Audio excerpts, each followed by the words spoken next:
मैं मालिक के बच्चे को दूध पिलाती तो मालिक सर पर आकर खड़ा हो जाता। मुझको शर्म आती, मगर मालिक को कुछ ना कहती, क्योंकि 3500 तनख्वाह मिलती थी और मैं अपना 3500 गंवाना नहीं चाहती थी। लेकिन एक रात मालिक का बच्चा बुखार में तपने लगा। मालिक ने दवाई दी और मुझ कहने लगे, आज रात रुक जाओ। मैं मान गई, मगर उस रात मेरे होश उड़ गए जब मालिक ने मेरे साथ। मेरे पति की तनख्वाह बहुत ज़्यादा कम थी। बड़ी मुश्किल से ही घर का गुजारा हो पाता था। फिर उस पर मेरा छोटा सा चंद महीने का बच्चा। मैं उसे छोड़कर इसे घर के कामकाज के लिए नहीं जा सकती थी, ना ही कहीं नौकरी कर सकती थी। एक बार मेरे पड़ोस मुझे एक ऐसी बात कही जिसे सुनकर मैं सोच में पड़ गई थी। लेकिन मुझे लगा कि शायद मेरा पति मुझे इस बात की इजाज़त नहीं दे। वह काम ही कुछ ऐसा था। वो कहने लगी कि इसके कोई जानने वाले हैं जिन्हें ऐसी औरत की ज़रूरत है जो उनके बच्चे के लिए माँ बन सके। अपनी पड़ोसन के बात सुनकर मैं चुप सी हो गई थी। वह कहने लगी, वह बहुत अमीर है और इसे अपने बेटे से बहुत मोहब्बत है। इसके खातिर तो वह तुम्हें बहुत अच्छी कीमत देगा। मैंने कहा कि मेरा पति शायद मुझे इस बात का इजाज़त न दे।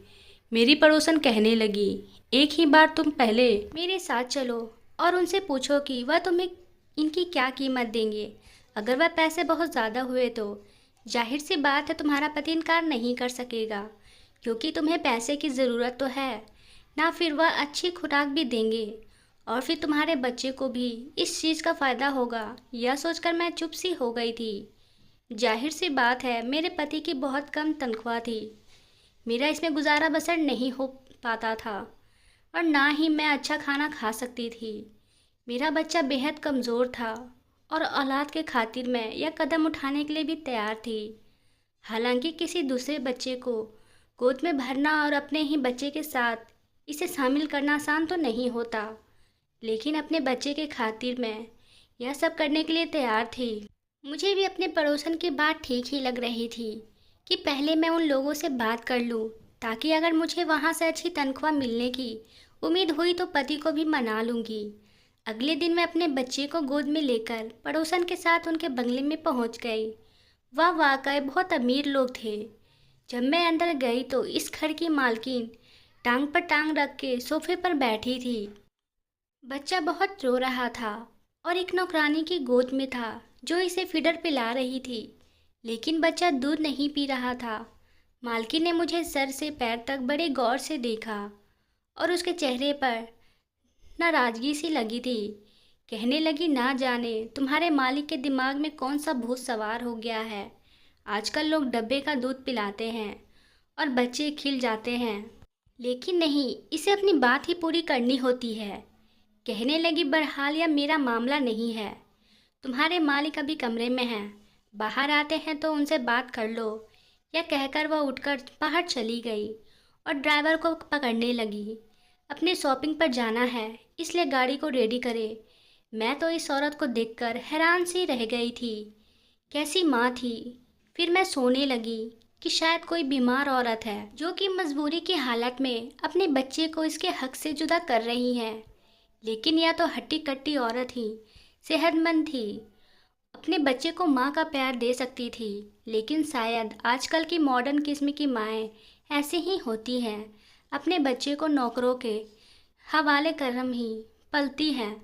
इसे सीने से लगाने के बजाय नौकरों के हाथ में थमा देती हैं। वक्त वक्त की बात है, मेरे पास इतने पैसे नहीं थे कि अच्छी खुराक खाती तो कि मेरा बेटा भी सेहतमंद होता, और इस औरत के पास सब कुछ है, लेकिन यह फिर भी अपनी औलाद को इसके हक से दूर रखती है।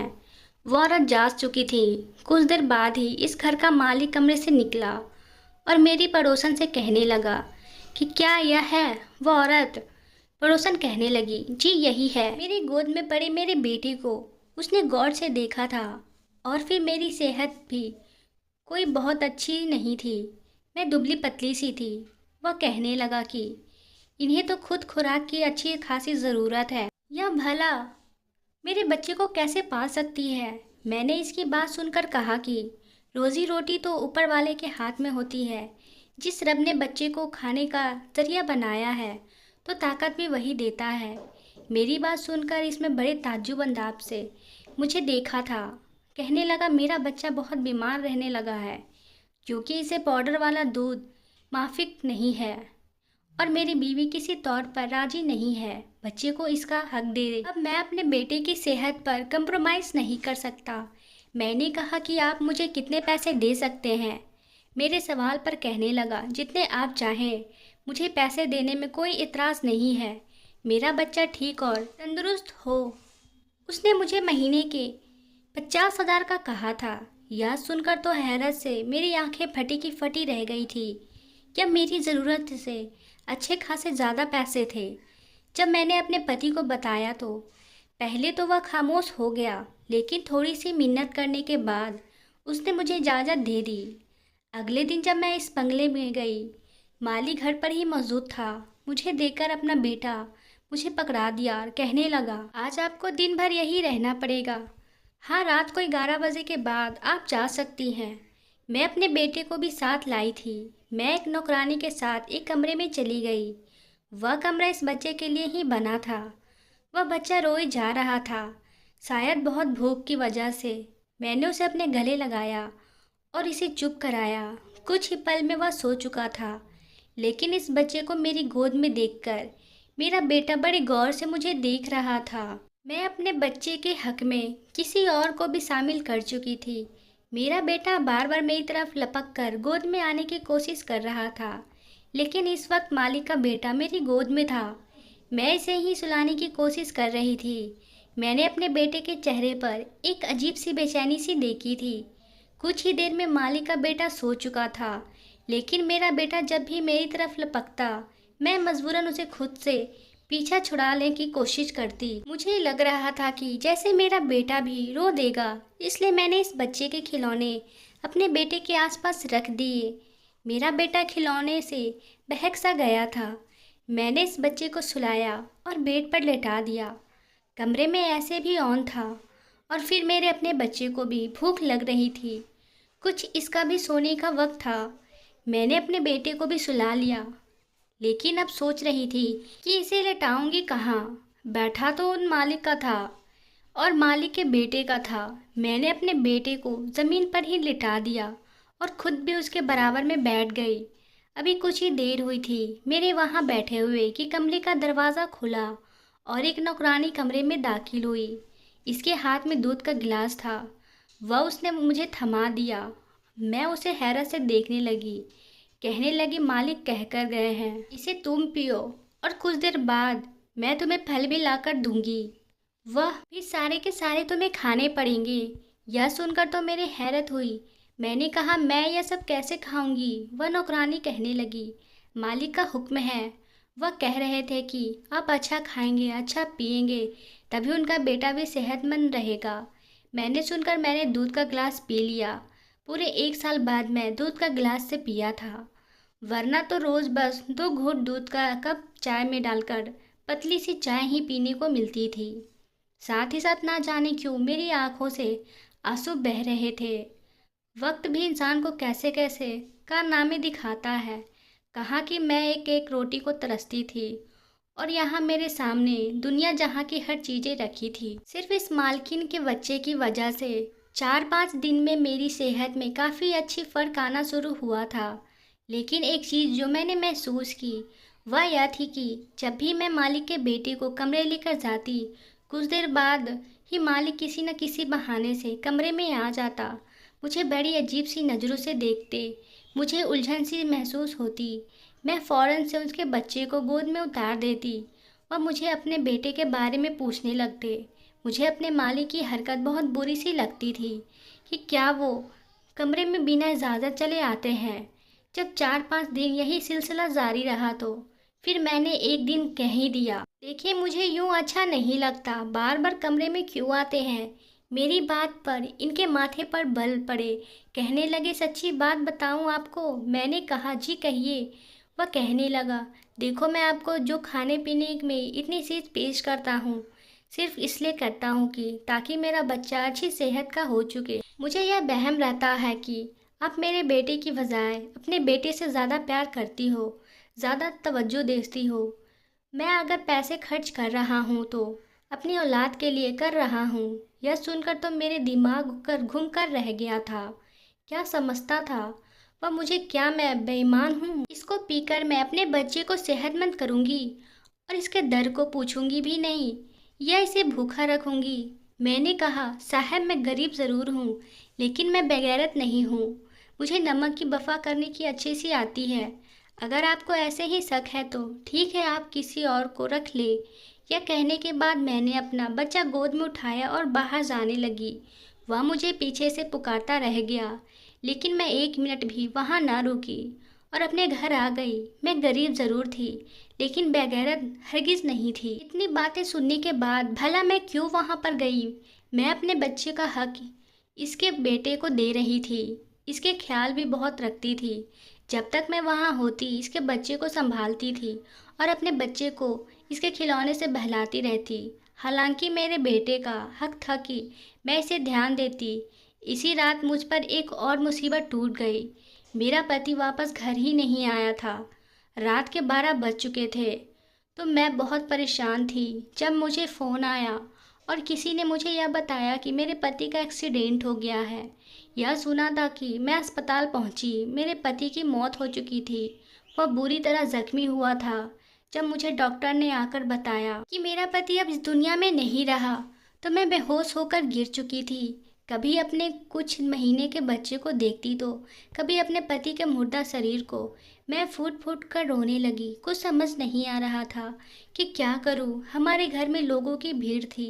सुबह ही मेरे पति का अंतिम संस्कार हो गया। वह रात यूं ही रोते रोते हुए गुजर चुकी थी जबकि मेरे बेटे को खबर भी न थी कि इसके बाप का देहांत हो चुका है।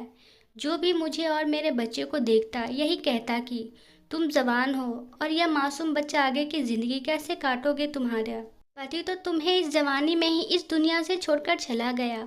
लोगों के अल्फाज मुझे परेशान कर रहे थे। मैं शोक से बैठी थी जब अगले दिन घर के दरवाजे के बाहर एक गाड़ी आकर रुकी। गली के बच्चे इस गाड़ी के साथ भागते भागते आए थे। हर कोई आंखें फाड़कर उसी बड़ी गाड़ी को देख रहा था। फिर हमारे घर छोटे से मोहल्ले में एक बड़ी गाड़ी कहाँ से आ गई थी। तभी हमारे घर का दरवाज़ा खुला और मालिक को देखने लगी। जबकि मालिक सबको नज़रअंदाज करते हुए मेरे पास आए। हालात के नज़ाकत से उन्हें अंदाज़ा हो चुका था। उन्हें यह भी खबर मिली थी कि मेरे पति की कल रात मौत हो चुकी है। तो वह मुझसे हमदर्दित करने लगे। मैं फूट फूट कर रोने लगी थी तो मालिक कहने लगे, तुम फिक्र मत करो, दरअसल मैं तुम्हें यही बताने आया था कि मेरे बेटे की तबीयत बहुत ही ख़राब है। वह तो अब नौकरानी के पास भी चैन से नहीं रहता, बस रोता ही रहता है। तुम्हारी गोद की उसे आदत हो चुकी है। यही कहना था कि तुम वापस आ जाओ। मैं अपनी गलती पर शर्मिंदा हूँ।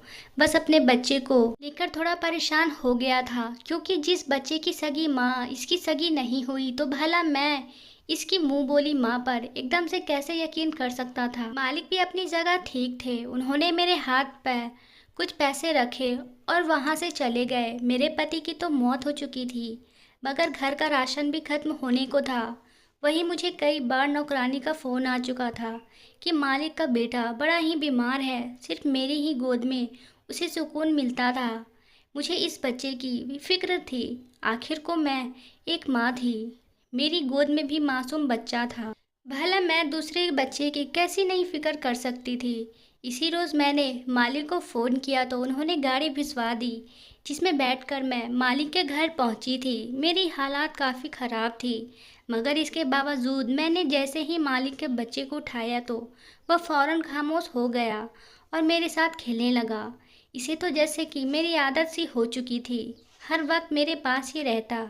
यह देखकर मालिक बहुत खुश हुए और फिर एक दिन मेरे पास आकर कहने लगे कि तुम अगर ठीक समझो तो यहीं रह लो, मैं तुम्हारे लिए क्वार्टर खाली करवा दूंगा। वैसे भी तुम्हारा इस दुनिया में कोई नहीं रहा तो बेहतर है कि अकेले रहने से तुम यहीं रह लिया करो। मालिक की बात मुझे बुरी भी नहीं लगी थी। अब तो मालिक का रवैया मेरे बेटे के साथ ठीक होने लगा था। वह इसका बहुत ख्याल रखा करते थे। जो भी चीज़ अपने बेटे के लिए लाते वही मेरे बेटे के लिए भी लेकर आते। जबकि मालकिन का तो कुछ तो पता भी नहीं था। वह कब आ रही हैं कब जा रही हैं। मालिक को भी खबर न होती। हर वक्त उनकी शॉपिंग और दोस्तों के साथ पार्टी ही होती। कई बार तो वह दूसरे मुल्क अकेली दोस्तों से मिलने के लिए भी जा सकती थी। उन्हें इस बात की ज़रा भी परवाह नहीं थी कि उनका बच्चा किस हालत में है। मैं अपने पति को याद करके काफ़ी उदास रहने लगी थी। मेरा बेटा भी अपने बाप को याद करके रोता रहता। अक्सर एक दिन मालिक के बेटे की तबीयत खराब थी।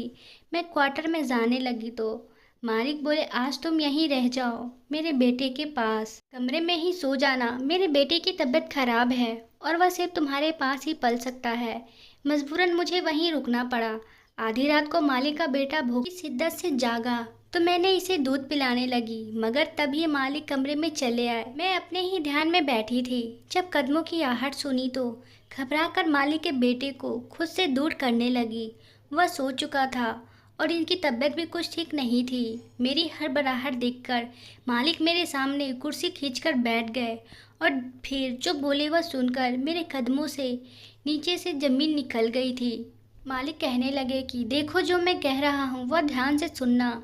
मैं एक ऐसी ही लड़की से शादी करना चाहता था जो ना सिर्फ दुनियादारी संभाले बल्कि घर और मेरी होने वाली औलाद को भी संभाले, इसकी अच्छी परवरिश करे। जबकि मैंने जिस औरत से शादी की इसमें ऐसी कोई भी खास बात मौजूद नहीं है। इसलिए मैं चाहता हूँ कि जैसे ही तुम्हारी राय हो मैं तुमसे शादी कर लूँ। तुम मेरे बेटे का और अपने बच्चे की तरह ख्याल रखती हो। मेरा बच्चा भी तुमसे घुल मिल चुका है। मैं चाहता हूँ कि तुम्हें इसकी माँ का दर्जा दे दूँ। मैंने जब मालिक की बात सुनी तो मेरा चेहरा लाल हो चुका था। फौरन कहने लगी कि नहीं, मुझे सिर्फ अपने पति से मोहब्बत है। मैं ऐसे कैसे आपसे शादी कर सकती हूँ? अभी तो आप अपनी रूह को सुकून भी नहीं मिला होगा। मैं फ़ौरन वापस अपने क्वार्टर में चली गई, मगर मालिक कहने लगे कि तुम्हें इस फैसले का हक है, तुम जो कहोगी वही करूँगा। मालिक का रवैया मेरे बच्चे के साथ बहुत अच्छा था। इसे तो अमीरों वाले आराम और ऐसो मिल रहे थे। मैंने बहुत सोचा। जब अपने बच्चे के भविष्य को देखा और मालिक के बेटे को, तो मजबूरन मुझे मालिक का फैसला मानना पड़ा। मगर मुझे मालकिन की तरफ से बड़ी ही बेचैनी थी। जैसे ही मैंने मालिक से शादी के लिए हाँ की तो मालिक ने फ़ौरन अपनी पहली बीवी को तलाक दे दिया। वह चीख और चिल्लाने लगी, मगर मालिक ने उससे अपने सारा बैंक बैलेंस और क्रेडिट कार्ड ले लिए थे। अब तक वह जितना भी ऐश कर रही थी वह मालिक के पैसे पर ही था। मालिक ने इसे पैसे के लिए तो वह कंगाल हो गई। उन्होंने मुझसे शादी कर ली। कभी कभी मुझे लगता है कि मैंने यह फैसला करके गलत किया है, मगर शादी के बाद जब मैंने मालिक की मोहब्बत देखी तो मैं खुद को खुशकिस्मत समझने लगी। शायद यही मेरे नसीब में लिखा था। मेरे बेटे को बाप का प्यार मिल रहा था, वह मालिक के बेटे को एक माँ की मोहब्बत मिल चुकी थी। मैं अपने ऊपर वाले का शुक्रिया अदा करती हूँ। उसने कैसे एक डर से बाकी रास्ते को खोल देता है और मेरी ज़िंदगी खुशियों से भर दी थी। आपको ये कहानी कैसी लगी कमेंट में ज़रूर बताएं, और कहानी अच्छी लगी हो तो चैनल को सब्सक्राइब, लाइक, शेयर करना ना भूलें। धन्यवाद दोस्तों।